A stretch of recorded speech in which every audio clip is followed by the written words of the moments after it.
দুই অসমীয়া চিকিৎসকৰ বিৰুদ্ধে দিল্লীত গোচৰ দুখন চিকিৎসালয়ৰ বিৰুদ্ধেও এজাহাৰ আৰু নতুন দিল্লীৰ ৰোহিণী ছেক্টৰ 3 আৰক্ষী থানাত এই গোচৰ ৰুজু কৰিছে ডক্টৰ অংকুৰণ দত্তই কাৰণ পত্নীৰ মৃত্যুৰ কাৰণ এতিয়া বিচাৰি পাইছে অংকুৰণ দত্তই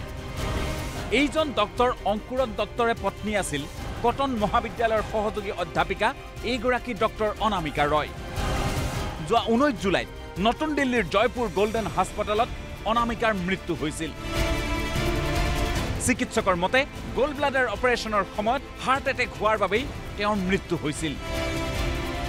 সেই সময়ত দুই অসমীয়া চিকিৎসক ক্ৰমে ডাক্তৰ চন্দন কুমাৰ ডেকা আৰু ডাক্তৰ অভিজিত খাউণ্ডৰ কথা মানি ল'বলৈ বাধ্য হৈছিল অনামিকাৰ স্বামী ডক্তৰ অংকুৰণ দত্ত কিন্তু সকলো মেডিকেল সম্পৰ্কীয় পৰীক্ষা নিৰীক্ষা আৰু অনামিকাৰ পৰিয়ালৰে কথা বতৰাৰ অন্তত অংকুৰণ দত্ত নিশ্চিত হ'ল আকৈ মাতিছে দুই চিকিৎসকে দৰাচলতে অস্ত্ৰোপচাৰৰ পিছত সেপ্টিসেমিয়া অৰ্থাৎ তেজৰ সংক্ৰমণত ভুগিছিল ডক্টৰ অনামিকা ৰয় আৰু অনামিকাৰ বাবে এআই হৈ পৰিছিল ঘাতক আমি মই যেতিয়া ইনডোৰ কেছ ফাইলবিলাক যেতিয়া উলিয়ালো তেতিয়াহে মই গম পাইছো যে তাই সেপ্টিসেমিয়া হৈ গৈছিল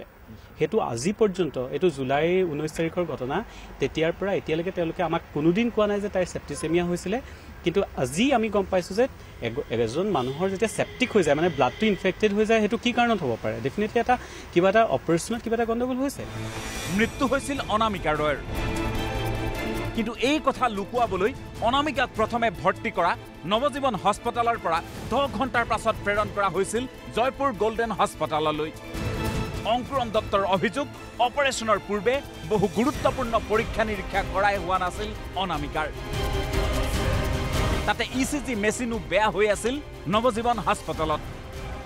প্ৰি অপাৰেটিভ টেষ্ট যিখিনি কৰিব লগা আছিল হেবিলাক তেওঁলোকে কৰা নাই ভালকে তাৰ পিছত ওটি টেবুলত যেতিয়া এটা হাৰ্ট এটেক নিচিনা হৈছে তাৰ 10 ঘণ্টাৰ পিছত এখন ইচিজি ইকো কৰাইছে তাৰ পিছত তেওঁলোকে মোৰ লগত ডিসকাস নকৰাকে এটা বেলেগ চেণ্টাৰ তেওঁলোকে শিফট কৰিছে তেওঁলোকে মোক জাস্ট কৈছে হায়াৰ চেণ্টাৰ শিফট কৰিছো চিকিৎসকৰ এনে অৱহেলাৰ বাবেই মাতৃহাৰা হ'ল অংকুৰণ অনামিকাৰ 3 বছৰীয়া কন্যা মোৰ এজনী সৰু 3 বছৰীয়া ছোৱালী আছে তাইৰ মাকক তাই হেৰুৱাইছে তেনেকে আৰু কিমানৰ দেউতাকক মাকক হেৰুৱাইছে তাৰ কোনো ঠিক নাই এই প্ৰেক্টিছটো বন্ধ কৰিব লাগে ষ্টপ মেডিকেল টেৰৰিজম ইফালে এই ঘটনাক লৈ মৰ্মাহত বুলি উল্লেখ কৰি অভিযুক্ত চিকিৎসক ডাক্তৰ চন্দন ডেকাই ক'লে আইনৰ নিৰ্দেশ মতেই তেওঁলোকো আগবাঢ়িব